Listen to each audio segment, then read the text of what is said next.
May you find happiness and peace, and may your home stand the test of time. Hello guys, welcome back to my channel. My name is Mary. Today I'll be reacting to Candace Owens question and answer. Okay, today's video is titled Crazy, Liberian and Black Lives Matter. So without further ado, let's get started. As a non-binary person, what do you have to tell me about my identity? Because I know for a fact I'm not confused. Okay, next question. Great statement. That's a statement. That's a statement.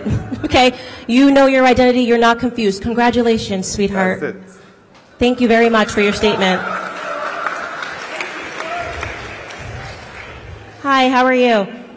Hi, I was wondering where you got your statement, your statistic about people who transition, detransition, as well as that you are infertile after transitioning.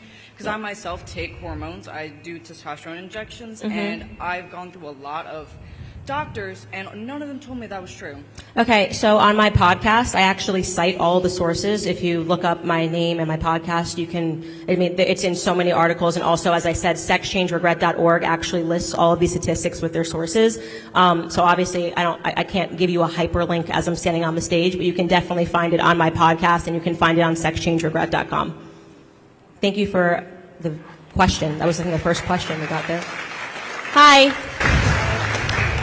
According to Britannica, the definition of the nuclear family has expanded with the advert of same-sex marriage. Children in nuclear families may be couples' biological or adopted offspring. Does this mean that the merch you sell supporting, nuclear families means that you support trans couples adopting, gay couples adopting, and spreading this rhetoric that you talk about? So you're talking about the expansion of definition. So right now they've expanded the definition of woman to include biological males. This gets back into what I was saying earlier about the left's controlling linguistics and just pretending that, okay, a nuclear family can now be two trans parents that are adopting a child. That is not the nuclear family unit that I am talking about. I believe that I am talking about marriage between a male and a female, which naturally and biologically produces children. So no, I do not take that new updated definition of what it means to be a woman or what it means to be a nuclear family. Thank you for your question, though. Hi. Hello, my question is a little bit of a different speed. Earlier today you mentioned Patricia Cullors or somebody from the BLM movement, and you said that her only qualifying factors for speaking about different things and issues was because she was black. And during the White House hearing about white supremacy, you was on that, and a question was asked whether white supremacy is a threat or not, and your only qualification to speaking on that was being black. So what do you say to people that say you're being a hypocrite? Yeah, so I didn't say on this stage that Patricia's only qualification was being black. I said that people gave her tens of millions of dollars, had no idea where it was going to go, and were happy to do it because she was pirating. She just kept saying Black Lives Matter, Black Lives Matter. It was stupid. They lost their money, bad investment. Oh well, too bad, so sad. Regarding qualifications to speak on what's harming Black America, you just have to be able to examine actual statistics, right?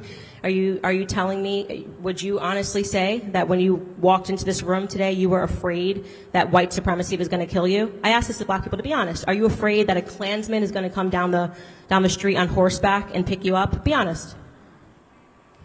I'm personally not afraid. Okay, so that's it. So when I was speaking at the congressional testimony, I was saying, my experience being black in America, I don't know any black people that are fearful to walk down the street because they think a Klansman's going to come get them, right? But I can list you tons of black people that grow up in poverty, that grow up in the hood, that grow up around gang culture, that are fearful when you examine black on black crime rates. Yes. When I was just talking about illiteracy rates, I said that I could list 100 things the black community is suffering from today before I got to white supremacy, and yet the focus and the emphasis in the school system has been to brainwash us to believe that white people want to kill us around every single corner, and I think that that's a harmful ideology because it doesn't allow us to actually focus on the things that we're suffering from.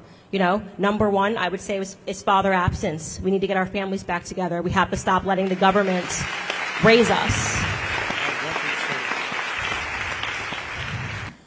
Well, I love this statement. I love the fact that even if she's black, okay, she's calling a spade a spade. She's saying the fact that you shout out Black Lives Matter does not mean, everyone should contribute money to you. You know, there should be a purpose. You know, if that money is going to, you know, provide something for the black or do something tangible for the black, at least let's know the purpose. Not because you are shouting a slogan, then everyone should start dropping money for you. And the second lady that asked her the question about, you know, this extended family, nuclear family that have been updated. Well, I'm just hearing of that today, and I feel if choosing your gender, choosing your whoever you choose to get married to should be a lifetime decision. And I know there are children out there that are looking for people to adopt them, people to be, you know, to call them parents. And some of these transgender, some of these kids, they feel like, okay, I can adopt a child, then, you know, make that child my own and this, and it has both a positive and a negative impact on the child. The positive impact is that, yeah, the child have someone to call their own, you know, at least a family that care for, you know, him or her. And that is the major, you know, like, to me, I feel that's the best thing anyone can ask for, you know, even if you don't get your family that gave birth to you, but you get a family that is willing to take you in and love you unconditionally. It's super perfect. Another downside is you learning what's, you know, your family that are born with traits. You know, you can be doing things and your children are picking from it unknowingly. You see, now these children will pick a different character from this family that have adopted them. But to me, I feel if you have someone that will take you in and make you one of their own, I think that's the best gift anyone can ask for, because I've seen, especially in my continent, seeing children roaming about the streets, you know, begging and hawking just because they want to fend for themselves, whereas the people that brought them to this world are just not even thinking about them. It's just not fair, though. And back to the Black life, you know, Martha, when she said it's difficult for you to see a black guy walking on the streets being afraid that he's going to, you know, be gunned down by, you know, a white guy, it's very, very rare. Okay, sometimes it's ourselves, you know, we do ourselves. You know, you see a black guy trying to avoid another black guy simply because of maybe past experience, or because he's just scared that his neighborhood is just unsafe for him. I think that is where the issue lies, because if you check statistics, the number of black guys that die from let's say another black guy is way more than randomly expecting a white guy to just, you know, take you off. And I get her point when she's coming from that angle. And also she also made mention of most time the issue is not coming from like how we expect it. It's coming from broken marriages, you know, single parenting and all. So the best thing is, if you're going to bring a child to this world, you know, and you discover there are things you're doing that you know that will endanger that life possibility of, you know, having a parents, it's better you cut those things out, because you are not bringing a human being, you know, their mistake you've made. I don't think a sensible parents or a sensible father will want to continue with such mistake, you know, and deprive his children of having someone to call their father. Like, I think that is what she's saying. And to me, I say she's heavily pregnant. So she's talking out of, you know, emotion too, because she's a mother. I don't know if she's currently a mother or soon to be a mother. But seriously, I just love this question and answer session, because she's going all out, you know, being all sincere to these people, guys. I do believe, I agree with some of the things you just said, but at the end of your point, you just mentioned a father absence and stuff like that. Yeah. And studies are actually shows that black men who are actually in their home participate with their children more than any other race. Yeah. So great. So what you just said is a fallacy then? No. I'm talking about when there's not a black father in the home, right? So every natural ill follows in the black community. So when you separate the black family, if you look at statistics between black families that are together and white families that are together, the poverty rate, I mean, they're both doing well. It's a 2-point difference between white and black families. When you remove and you break down the black family, it's unbelievable, right? It's a pathway to prison. It's a pathway to illiteracy. So I'm only talking about broken down black families. I'm not saying when the black family unit is together. That brings us back to the Winslows, Family Matters, and the greatest show that was ever on television. I do want to get to more people. Thank you so much for your question. First of all, Hi. Hi. First of all, thank you for coming to the campus. Thank Second you. of all, I was wondering if you could speak a little bit more to your faith. As a Christian myself, I know you're a Christian. I saw the video you put up about the Christian debate with your husband and Ali B. Stuckey. I was wondering if you could talk a little bit more about your faith and how that's kind of inspired you. Yeah, so, well, you know then that I am sort of in between a rock and a hard place right now. I am Protestant. My husband is Catholic. I'm looking more at the Catholic faith for a lot of different reasons. First and foremost, because I do believe that males lead the household, and so my children are being raised Catholic right now. And so currently at our house, we go to 2 different churches, which is not ideal, but for holidays, we go to the Catholic Church. I was raised by my grandfather. He was by the book, when I say in terms of the Bible. The reason why he was never invested in secularism of any sort is because he thought that all of it was the devil. He was like that devout of a Christian. He didn't celebrate any holidays, and really kept to really just his faith and his family. And so I always say that I was very immersed in scripture when I was a child, and then I very much resented it once I got into school because it wasn't cool to be a person that read the Bible. It still isn't cool to be a person that has faith, especially if you're on a college campus. It's something that is looked down upon. And it's actually one of the pillars of leftism that I wish I had talked about tonight is atheism, which was also crucial to Marxist beliefs. You were not allowed to have faith if you lived in a socialist or a communist society because they wanted the government to become your God. They wanted you to believe in nothing else but the government. And you're seeing that take place today as atheism is being encouraged. It's a pleasure to meet you. I've been wanting this for a while. So my name is Joshua. I am from Brentwood, New York. You guys should Google Joshua Chan, Brentwood, New York. Great person. I'm great. Anyway, so it's about health. I want to switch to healthcare. My favorite topic in the world. I love health. What's that? Healthcare. Healthcare. Okay. Great. Ms. Owens, I'd like to begin Disaster. by underscoring the importance of healthcare as a fundamental right. Many Americans, including working-class white, black, Hispanic conservatives, believe that everyone should have access to quality healthcare without financial barriers. Additionally, as conservatives also prioritize fiscal responsibility, it's worth noting that the United States spends more money on healthcare than any developed nation, yet lags behind in health outcomes. It's a situation where it seems like we're paying too much and not getting enough in return. And this is the question now. Conservative healthcare policies have often emphasized individual choice and market-based solutions. However, it's been observed that private health insurance companies often prioritize profit margins over patient care and can lead to administrative inefficiencies. In contrast, universal healthcare systems, as seen in many developed countries, not only ensure that healthcare is a human right for all, but also achieve a greater cost-effectiveness and efficiency. From a moral and fiscal standpoint, it's a compelling argument to eliminate the middleman, reduce administrative costs, and negotiate lower drug prices to make healthcare more accessible and affordable for all Americans.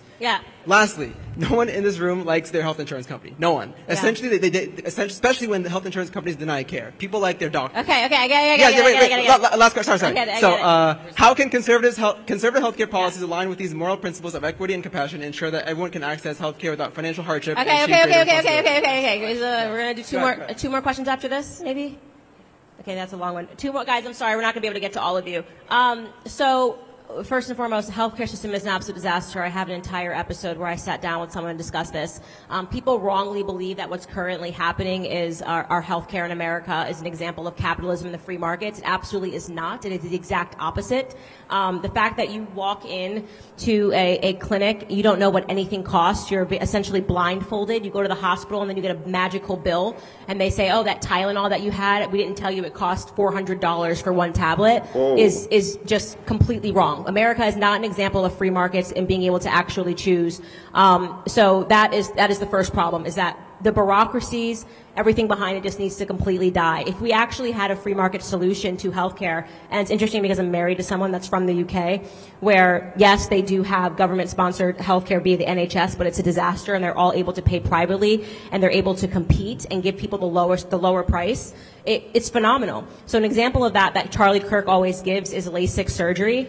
Back when LASIK surgery was being covered by insurance, it was astronomical, the price to get your eyes fixed. And then insurance said, we'll no longer cover it. We consider it to be cosmetic. And now you can get your eyes fixed with LASIK for like $3,000. So it went from being $25,000 per eye to $3,000 because they allowed competition. So when health insurance companies were actually removed from the equation, it then became a free market environment, and doctors were going, okay, I'll compete, and here's how much I'm willing to do it for. So all of that needs to be disrupted so that doctors can actually compete for our dollars. And I think the health insurance companies are an absolute scam, and I hope that it collapses in the near future. So I'm trying to get 2 more questions. I'm sorry. Moving on to Okay. the next question. Yeah, I get it. But health, it's an important topic, so I'm glad you brought it up. Conservatives never win the healthcare debate, just saying. And cry by the boomers. Hi. So you mentioned earlier about the importance of reading and how that helps people be more enlightened and speak and think more freely. What do you think about that when we're thinking about book bans happening in states like Florida? So I want to be careful because now we're getting a lot of books, and I'm not sure that they are the books that should be in classrooms, like White Fragility, which they're passing around, which is just really state topics that are being implanted into people's head. I'm talking about true education, like people actually learning hard academics and not fluffy ideologies. But what book ban are you talking about when they're banning like CRT? I believe there's been a variety of books related to... But they're not banning you from buying them. They're saying we're not going to have them in the school system. Yes, at school, Yeah, libraries, totally fine. and it's also with LGBTQ plus books and related topics. For kindergartners, yeah. I think sexuality and little 5-year-olds don't mix. I love the last word. It says sexuality and little 5 years old don't meet, because there are things you don't introduce to them at that age. Anyway, this is a beautiful one. I love the fact that she took her time, even with her condition, she was able to answer as many people as possible. This is a beautiful one coming from Owen. I really enjoyed it, especially when the guy, brought up the healthcare issue. And I feel there is sense in it, because most times when we let people monopolize things, you see, the price of the items or the price of commodity will increase rapidly. But when competition comes in, you discover everyone is trying to, compete. Everyone is trying to get people to get their products, to buy from them, and it reduces the price of those products. And sometimes, I know it reduces the quality of what they're producing, but at least it brings the price down for the common man to be able to purchase. This is a beautiful one, and I really enjoyed this. I've learned a lot from Owen for the past, I think I've checked out, like, let's say, a couple of her videos, and seriously, every single time I check out video, she has a whole new, like, topic and something new to teach me and all. But this is a beautiful one, and I would definitely want to check out more videos from her. If you have any recommendation, let me know in the comment section. If it is the first time visiting the channel, click on the subscribe button. Thanks for watching, and remember this.